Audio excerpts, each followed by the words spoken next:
Здравейте, уважаеми зрители, аз съм Боби, а тук в кабината е една жива легенда. Представям ви вечният любовник дядо Стефчо. Здравей, дядо Стефчо. Здравей, да.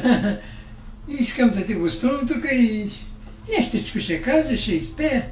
Дядо Стефчо, значи винаги навсякъде ходи, весели хора. Добре, дядо Стефчо, кажи ми, какво е за теб жената? Жената е Божие създание. Бог е създал жената да го радва, да му създава деца, но той е длъжен пък да я обича, да я гари, да я цунка, да я гунка. Затова е жената създание. А ти с колко жени си бил през целия си живот? Бройка имаш ли точна така?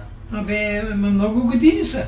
От Ергенлъка, примерно от 18 години, 70 години близо вече до сега, са минали през ваната ми над 1200. 1200 жени? Да. Леле, я кажи сега, вярно ли, че си скачал от балкон заради жена? Като бях при баба Анга, тя ми каза Коцкаро, тя ми викаше Коцкаро.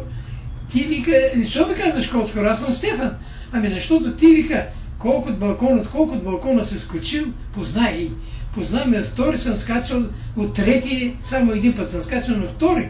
Това беше обикновено. Пък първи. Я разкажи там за полковника.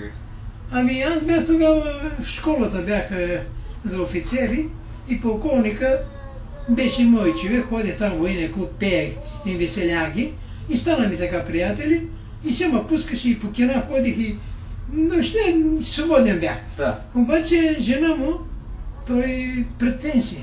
Той възрастен, а тя млада. Тя 37 годишна. Да. Бездетна.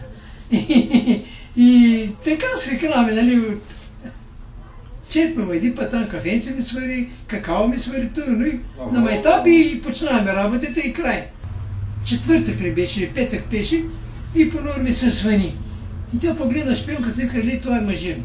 Бягай, вика, на балкона. Скри се там, вика, на балкона. За тъмнет. Добре, нали, шубе, братко, страхово се пази. Аз веднага се отпусна на балкона така. Стигнах се ръцете на бетона и се пусна от третия етаж. Обаче на петите се падах там, нали, от Търно е малко наклона. Боляха ме една седмица петите и тя ми се кара после, като ме види, вика, как може, вика, ми се отрепаш, вика, той дойде, вика, взема си някои документи, вика, и веднага си отиди. Вика, не знаеш, кой извади пътлака. Той вика, няма те посегне никой на тебе. Ти като си бил с толкова много жени, все си имал една най-голяма любов. Я разкажи за нея. Все си имал една, която най-много си обичал и ти е била така най-много на сърце. Аз ето и зато и написах една песен, имам тук, на нея съм написал.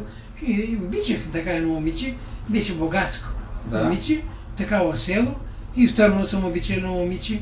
Обаче, как да ти кажа, нали, много налита жените на мене, свирах на китара, пеех много добре, хубаво бях и изневерява така, нали.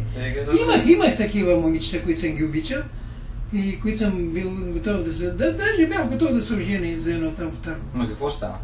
Нищо не стана, то там момичето, къде е при моя братовче Чевача, хубавичка, красива, значи, ама всичко си имаш.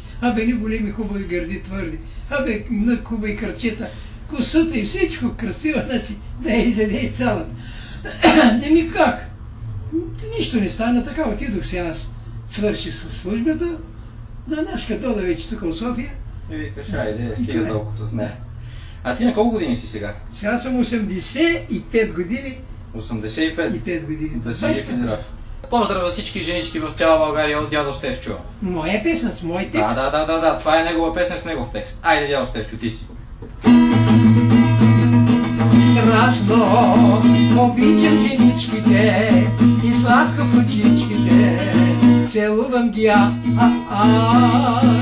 Никога света не тъгувам, женички бленувам, безспирно всеки час.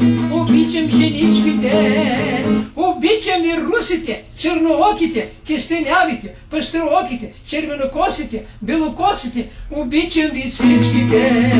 За вас аз копнея, по вас аз лудея, мечтая винаги за топлите ви обятия, за музика и песни, сърце ми топи, обичка ми.